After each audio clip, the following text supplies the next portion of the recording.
at some point along the way, people are like, well, I'm an adult now. I don't deal with that. I don't have to work through that. Like, this is my present day. That doesn't actually affect me anymore. Hmm. And whether we like it or not, our nervous system has no sense of time. Right. Like it's the same nervous system today as it was back then. So Hmm. it's still going to affect you today. Welcome to Safe Space Made Simple, a practical podcast that guides clinical leaders and healthcare managers to create trust and support with their teams. I'm your host, Trace Hobson.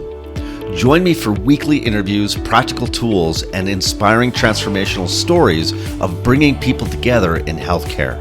Now, let's dive in. Hey, everybody, welcome to Safe Space Made Simple, episode number 8. My name is Trace Hobson. I'm your host. The question I have for you today is, do you know what to do with your emotions at work? Or, like many, are you one of those people that just pushes your emotions down and continues to soldier on and suck it up and keep going? Now, if you're like me and the people that I work with, this is a really common phenomenon in healthcare. I'm excited to have Kimberlee Bateman, a registered clinical counselor, on the show today. And we talk about a number of things relating to how we can take care of ourselves in the moment and actually translate the emotions that we have. A conversation with Kimberlee takes us into the realm of really noticing whether or not we're stuffing emotions and what the effect of that might be on our work as well as on our lives. Kimberlee is a registered clinical counselor who practices in the Fraser Valley of British Columbia, Canada, and has an undergrad degree in psychology as well as a master's degree in counseling psychology as well. If you are navigating any kind of distress, cumulative stress, or unaddressed systemic trauma at work, then this episode is going to serve you powerfully. Now, without further ado, let's get right into the show. So, Kimberlee, I want to welcome you here to the Safe Space Made Simple podcast. Thanks for being on with us. To start off with, it would be wonderful if we could just learn a little bit more about you and what you do in the world, and what you'd like to share with an audience of healthcare workers and people that are out there oftentimes in really chaotic, stressful environments. I think so. First of all, my name is Kim Bateman. I am a registered clinical counselor. I kind of came to my work because I wanted to marry my lived experience with some skill to like really be able to help people heal. Hmm.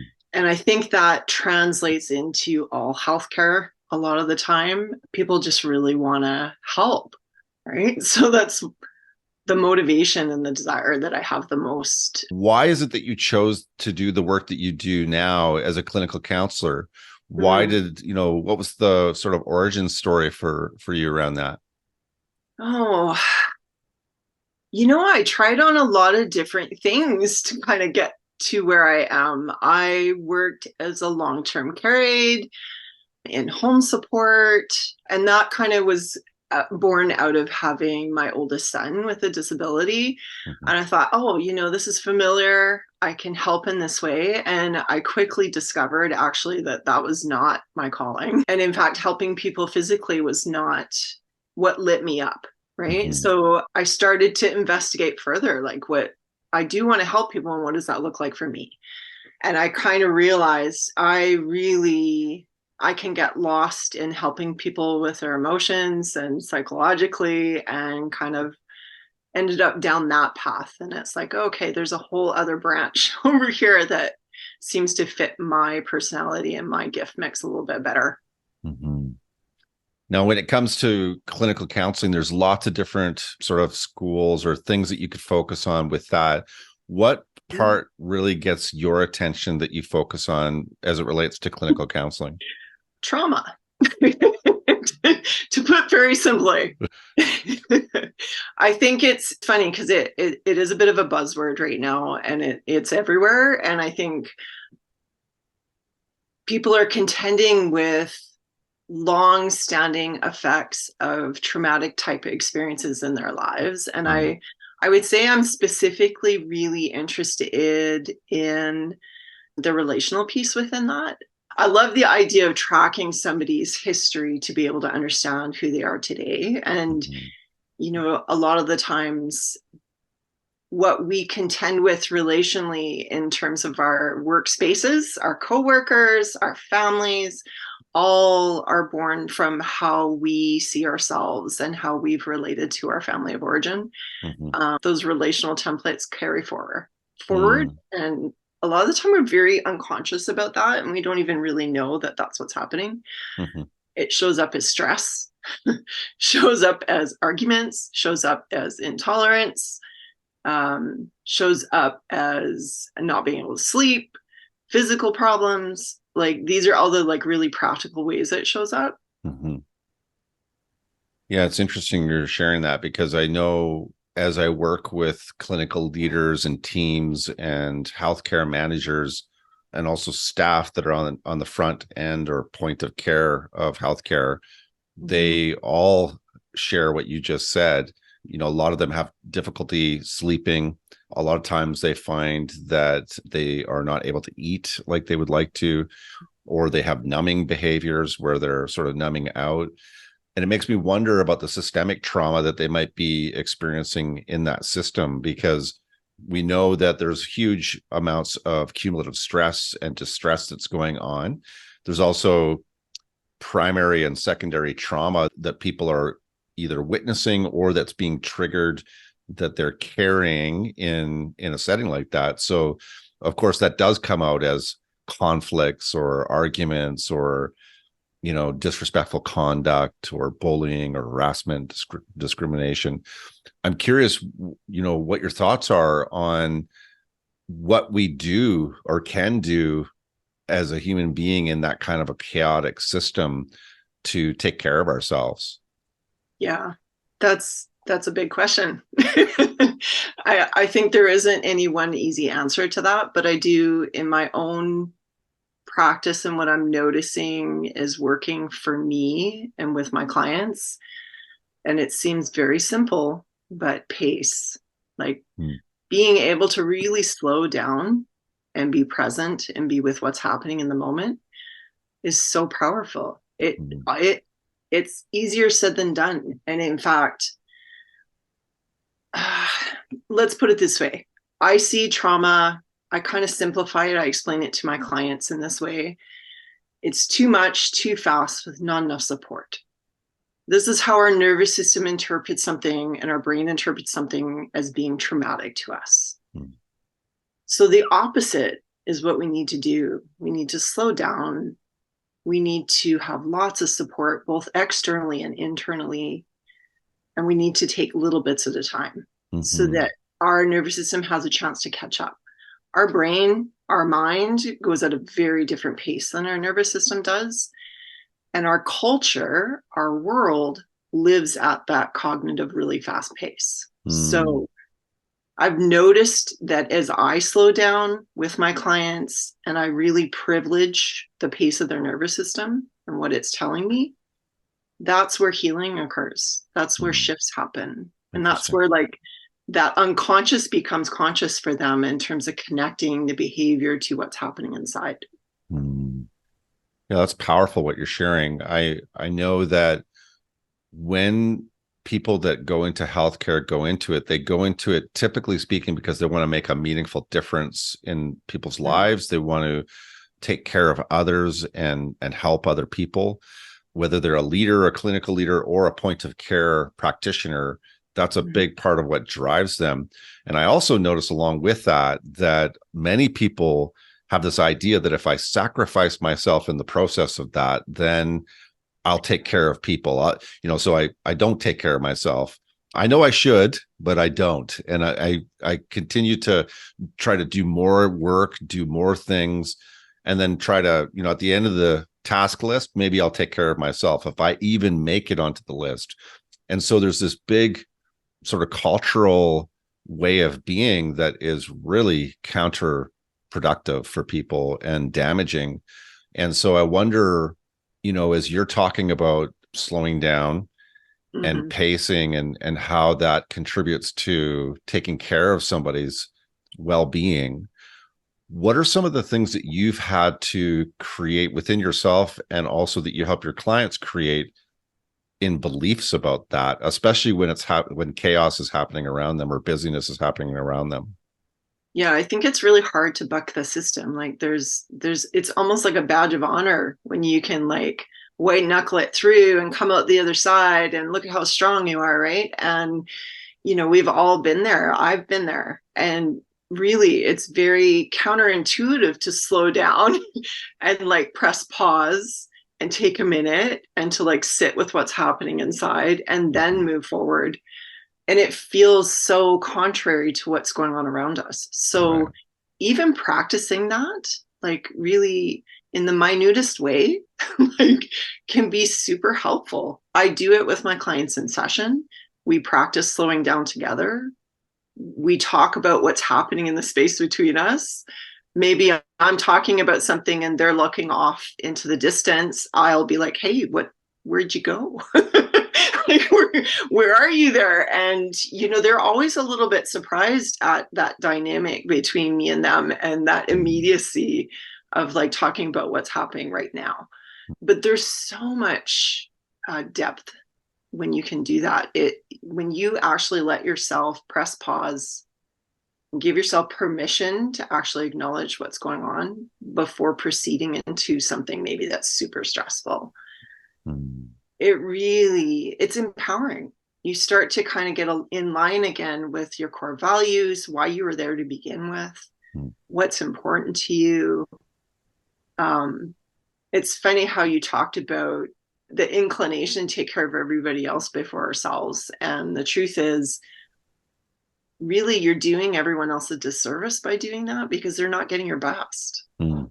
Like when our cup is half full and we're trying to pour it out everywhere, or even empty, and we're trying to pour out from that place of emptiness, people aren't really getting the fullness of who we are.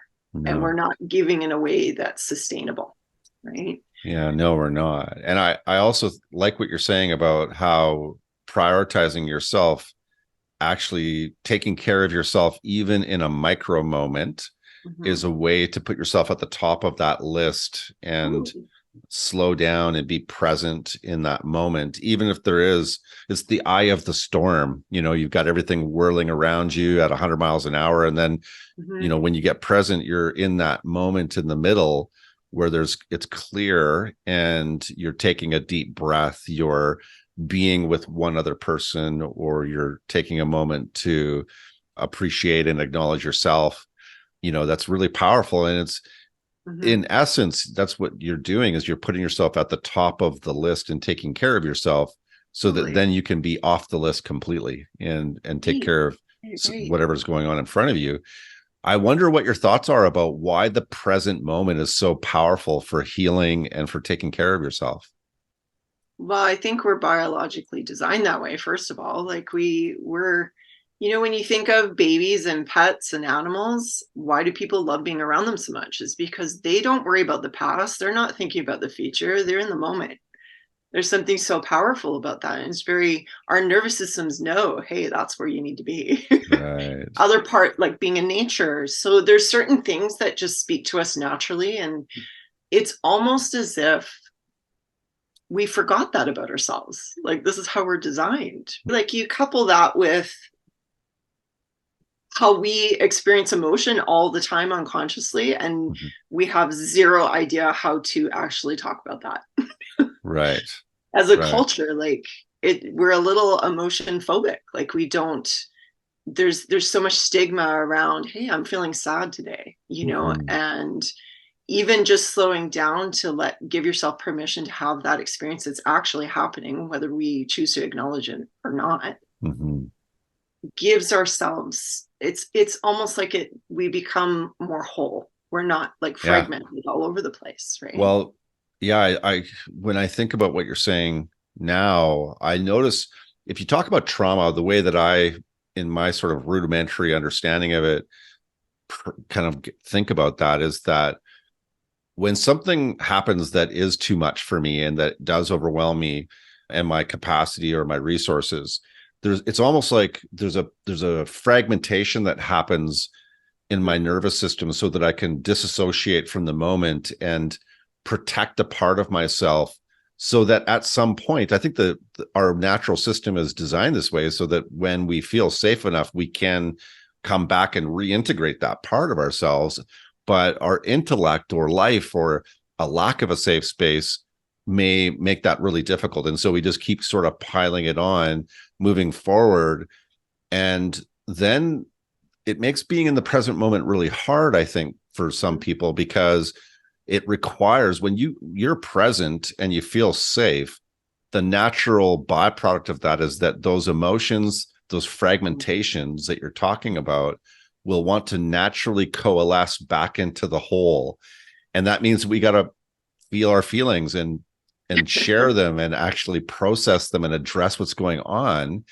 And I know that there's lots of people that I work with that as soon as we create a safe space and they're present in the moment, those feelings are so ready to come into the whole of who they are again, that they're oftentimes a little frightened by that. And, I think of some of the managers and leaders who say, oh, I don't have time for that nonsense. I don't have time for those feelings, or the woo. That's what they call that, the woo. Oh, we're going to talk. Are we all going to, hold hands and sing Kumbaya now? I don't have time for that. I'm too busy for that.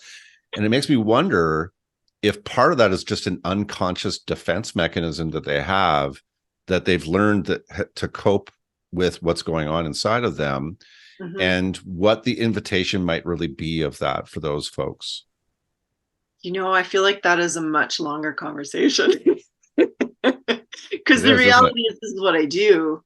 And this is how we build kind of relationship with my clients. When I do history taking, I get a sense of, what was the way that your family expressed emotion and experienced emotion? What was the way that your family dealt with conflict? How did that look for you? What was that like growing up with that? And that is what people bring with them into their adult life. And the reality is, at some point along the way, people are like, well, I'm an adult now. I don't deal with that. I don't have to work through that. This is my present day. That doesn't actually affect me anymore. And whether we like it or not, our nervous system has no sense of time. Right. Like, it's the same nervous system today as it was back then. So it's still going to affect you today. And even having that conversation with my clients and be like, yeah, I know you don't like emotions. I get it. Nobody does.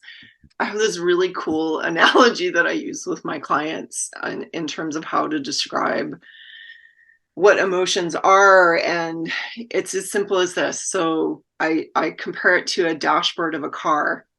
When the engine light comes on, you need to take your car in and get serviced, or at least have it looked at. Gas light comes on. What does it mean about the car? Well, it needs gas. Yeah. Like, it's pretty clear. The oil light comes on. Hey, maybe you check your oil, right? So we don't put black tape over the signal lights and pretend it's not happening, or our car will break down, right? Like, it's not going to run at peak performance. We don't, if everything's flashing and we just pretend it's okay, our car is not, it's going to seize, right? So the signal lights, those are our emotions. So they're neutral. They're not right or wrong. They just tell us what we're needing. They tell us what our system is needing, right? So when we're feeling sad, it's telling us, oh, maybe we need some comfort. And most people aren't willing to slow down enough to acknowledge, hey, a light's showing us something. Right. It's telling us what we're needing. Right. And let's face it, gaslight comes on, it's inconvenient. Like, we don't want to have to stop and get gas. It's a pain in the ass, to be honest. Like, we don't find it convenient to have to take our car in to get service, but we do it anyway because we know it's required. Similarly, our emotions are there for a reason. They have purpose, right? So totally inconvenient. You could be in the grocery store, a song could come on, all of a sudden you get a wash of emotion, and you're like, well, this is inconvenient, uncomfortable. I don't want to feel it right now. Right. Yeah. It makes me wonder. I'm just thinking of the old beater that I used to have that had a knock sensor light that came on that I never bothered fixing. And to, with your metaphor, it's a perfect example of what happens for a lot of people, I think. And a lot of leaders that I work with that kind of go, yeah, the car still works. I'm okay. I'm going to keep going. So what would be some of the indicators in a person's life that the light is on and they're ignoring it is creating some consequences in their workplace, in their relationships, in their life? I think our culture, it's everywhere. Like you think of the medical system and how broken it is. Like there's so much, so much there. Personally speaking, I would say if you're having a repeating conflict that doesn't go away, if you're having a big reaction to something over and over and over again, and you're having a hard time managing it, if you have anxiety, if you have depression, if you have any mental illness, chances are there needs to be some care and attention given to your system and its emotional, like the emotions and the needs connected. There needs to be some nurture and some acknowledgement and some kindness, right? A lot of the time the signal lights come on, the emotions come on, and we get angry. We have feelings about the feelings. We're just like, right. Right. Yeah, I think it can even be more subtle too, because, busyness and being so wired on the busyness of my work or my life that I can't be present. I won't be present. I'm busy all the time until I finally, at the end of the day, I just fall into bed exhausted, is probably an indicator too that, if you can't be present with people, one conversation at a time, if you're thinking about everything else you've got to do and that's chronic for you, then I think that would also be an indicator. It's also funny too. I think about some of the team dynamics or the system dynamics in the healthcare system in Canada, the United States, and in Holland as well, with people that I work with. And there's these you said repeating, like there's these repeating things that keep coming to the surface that we think are because of a whole bunch of other things: burnout, absenteeism, disrespectful conduct, bullying, harassment, discrimination, discriminatory harassment. We think that's because, well, it's stressful, or we have staff shortages, or we have all these sort of logical reasons. The longer that I work with this kind of system and also create safe spaces with others, I'm noticing that those are actually symptomatic. Those repeating things are symptomatic of a system that needs healing from trauma, but also the invitation for the individual leader is like, this is triggering you for a reason. There's something here for you to pay attention to for yourself so that you can show up and create a safe space with other people. Otherwise, you're not going to be able to do that, A, and B, there's going to be all kinds of consequences in your life because of it. Yeah, it's a tough thing. Like, responsibility taking, like the only person we're responsible for is ourselves. Not our team, not the system, not how it's running. The reality is how we show up from day to day, moment to moment. That's our job. And it does, you're saying it does have the systemic effect, right? It really does. I'm not saying it like this is simplifying a much bigger issue. Like the truth is we're talking about some really big systemic stuff, right? I'm talking on an individual level and like a really micro level. In terms of affecting change at a team level or like a government level, obviously it requires more than one individual, right? But the thing is, if I'm coming together and I'm doing my work on my inner landscape, I know what's happening for me and I can communicate that well, and other people can do that, chances are you're going to be able to progress and create safety. And there's going to be a sense of camaraderie that maybe wasn't there before. Absolutely. So when you create a safe space, what do you notice are the results of that for the people that you work with and even for yourself too? Like, what are you noticing the byproduct of creating that safe space and taking that time is? Within what I do, I have the privilege and honor of working with individuals. And what I'm noticing is that sometimes just by me being in the place where I need to be in terms of my pace evokes so much from my clients. I've had clients come in for the first time and they start sharing all of this stuff, and I'm like, wait, let's slow this down. Let's actually honor a different pace while you're with me. And in that moment, it creates all of this like tears and this sense of like, oh, I can relax here. I don't have to be anywhere. There's no agenda. There's no destination I have to get to. And it creates an opportunity, really, an opportunity to be seen and cared for and loved and acknowledged, right? I can't imagine in terms of like a group setting within healthcare what that would feel like for people to feel acknowledged and cared for and loved, and what kind of fire that would create in terms of change and transformation.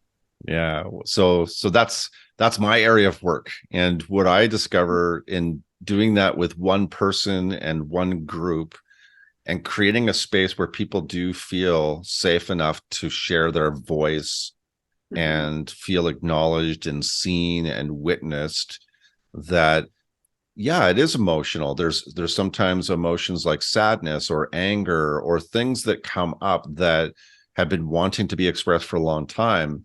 And in the expression of those emotions and also acknowledging them and listening at that level, the pacing, like you're saying, people do feel relief. They breathe a sigh of relief.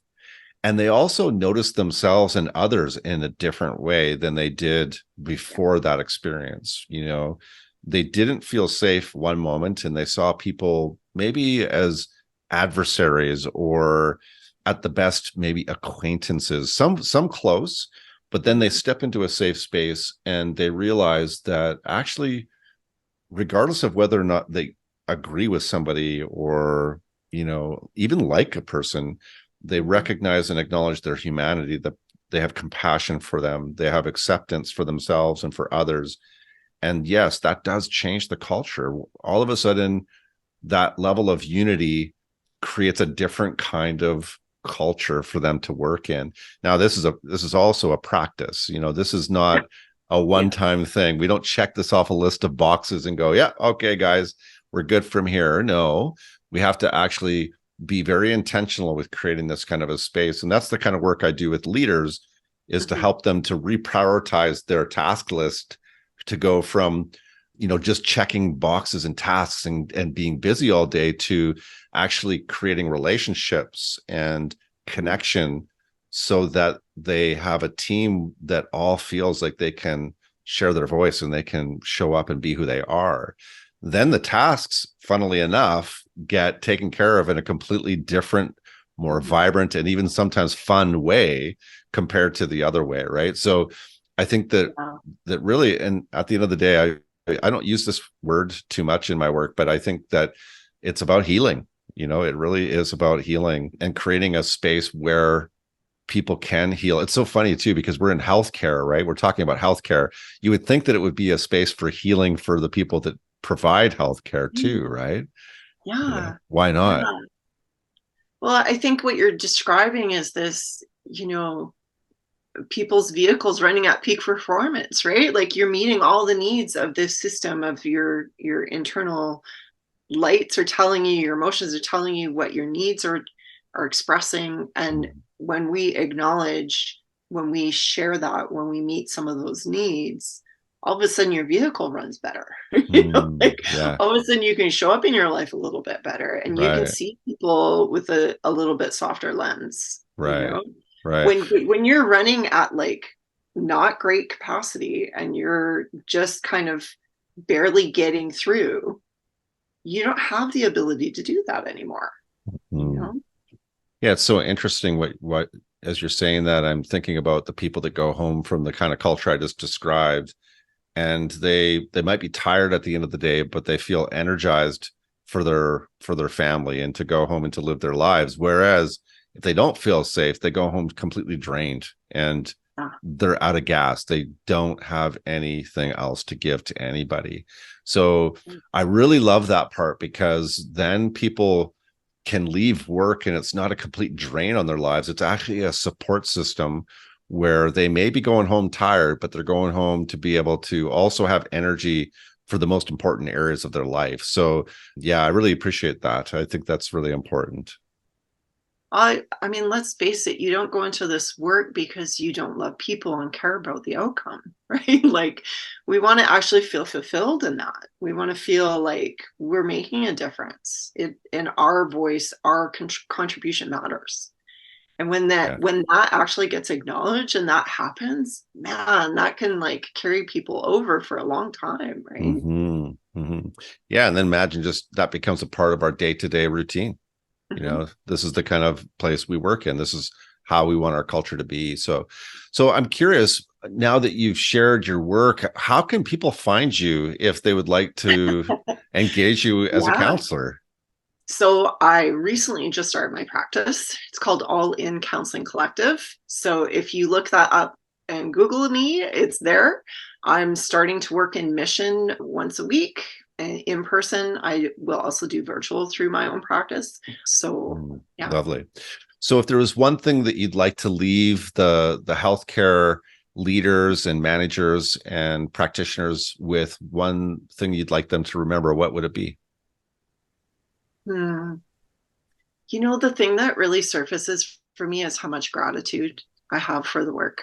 Really. I work with a couple doctors and nurses, and just how important your work is. Yeah. Mm, I so yeah. appreciate it. Yeah. Yeah. So thank you. Thank you Yeah, for me what you too. do. Yeah, that's awesome.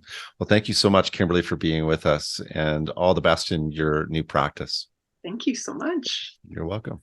Thank you so much for staying to the end of the show, and I hope and trust that this episode served you in your work. If you'd like to reach out with any questions, please do that on LinkedIn, or if you'd like to reach out to Kimberlee directly, you can find her contact information below. Thanks again for listening, and remember to be a safe space. Thank you so much for listening to this podcast. I appreciate you.